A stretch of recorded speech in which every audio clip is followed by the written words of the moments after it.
Hamıya salam, yeni vloqa xoş gəlmisiniz. Bu dəfə sizin üçün tem bağlamalarını açıram. Siz də bizi dəstəkləmək üçün like edib abunə olmağı unutmayın. Keçirik birinci bağlamamızı açmağa. Bu gördüyünüz kimi belə ağ, üstündə xallı bir paltar sifariş vermişdim. İndi burada açıb hamısını bir sizə göstərirəm. Materialı sürüşkən materialdakı kimidir. Plaşivoya oxşuyur, amma tam da o deyil. Amma yəni qırışmayan bir materialdır. Bir dəfə ütülənsə, yəni qırışmaz. Bu ipləri gəlir boynun arxasından bağlanır. Marilyn Monroe'nun paltarlarına oxşuyur görünüşcə. Bu paltarda bir dənə bel hissəsi xoşuma gəlmədi. Bel hissəsi daha sıx olsaydı, yəni insanı daha zərif, incə göstərə bilər. Paltarların hamısını əynimdə də geyinib, yəni bir şəklini çəkib sonda sizə göstərəcəm.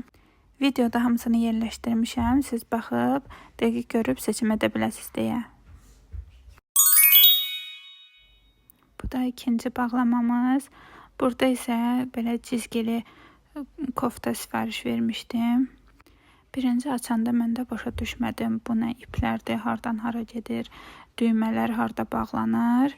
Çünki 2 dənə düymə idi, bir dənə də arxa hissədə düyməsi var. Belə göstərdiyim kimi şəffaf. O düyməsi içəridə bağlanır. Amma materialı sərin bir materialdadır. Əsl yay koftasıdır, rəngi falan çox xoşuma gəldi. Əynində duruşu da, belə ipləri də var. Həm də istədiyiniz kimi böyüdüb balacalaşdırmaq da olar. Yaxa hissəsinin açılmamağı üçün də əlimdə tikdim. Oldu tam rahat, qəşəng. Keçən dəfəki sifarişimdən olan şortiklə də kombinlədim. Oldu çox qəşəng. Bu mənim stilimdir də. Çox xoşuma gəldi.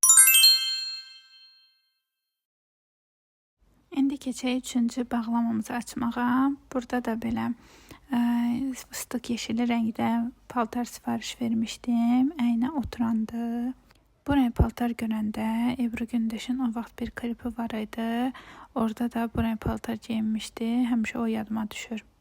Bir ara ancaq pastel tonlar moddaydı. İndi yenidən canlı rənglər moda gəlib. Ona görə mən də dedim dəyərləndirim. Bu paltarın aşağısında belə razrezi var. Materialı da bir qəribə özündən deyir kimi bir materialdadır. Onun yəni ütüləməklə əlaqəsi yoxdur. Paltarın materialı elədir. Əslində seçərkən elə diqqət edib almışdım. Çünki düz əynə yapışan paltar, yəni tam bədəni bildirmək ehtimalı olduğuna görə deyir olmağı xoşuma gəldi ki, bədəndə biraz toxdurur, yəni qalındır. Yəni altdan bilindirmir elə də çox. Sizə hələ bu sırqaları göstərim. Görün nə qəşəngdir. Bu paltarla geyinmək üçün belə sırqalar da qız eləmişəm. Açaq, baxaq görək necə görsənir yaxından da. Rəngi, yəni keyfiyyəti hamısı çox əladır. Mənim çox xoşuma gəldi. Qulağa taxan yeri belə qızılıdır. Aşağı hissəsi isə plasmas olmayan bir materialdadır. Həm də parıldayır. Qulaqda çox qəşəng görsənir, həm də boyu da mənim xoşuma gəldi. Yəni nə çox yekə deyil, nə də balaca deyil. Baxın, bu da paltarın yəni görünüşü. Sonra isə belə bir tulum sifariş vermişdim. Bu tulumun da materialı sürüşkən materialdadır. Yəni çizgili falan olmağı çox xoşuma gəldi. Üst hissəsinin forması, yəni rəngimə də çox yaraşdı. Sadəcə olaraq alt hissəsində nəsə problem var. Tuta da bilməmişəm hələ ki, nədir problem. Əslində bir razmer böyük sifariş vermişdim. M razmer götürdüm. Dedim, nə olar, nə olmaz, M götürüm. Amma yəni alt hissəsi bədəndə bol qaldı. Onu indi dərziyə göstərəcəm. Buna nəsə bir əl gəzdirmək lazımdır.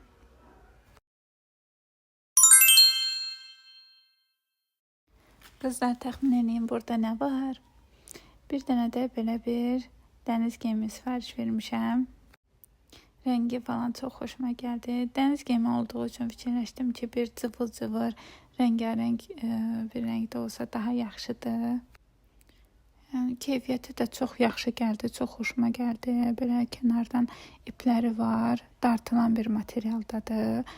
Həm də qalındır. Tikilişi falan çox yaxşıdır. Üst hissəsi də içərdən belə, yəni qubqası var. Hamısına bir-bir diqqətlə göstərirəm. Kim sifariş vermək istəyirsə, yəni versin bunu. Heç də yəni alınmaz. Bu dəstin içində həm də belə bir tülü var, belə bağlamağa. Ən sonunda bağlamanın içindən bu sarı sırğaları tapdım. O sarı koftəni geyməyə sifariş vermişdim. Bu rəngi də çox qəşəngdir. Əsl, yəni elegant bir sarıdır. Nə çox göz yormur, nə də çox rəngi açmış kimi görsənmir. O sarı kofta ilə geyinib qəşəng kombinlər yaradacağam.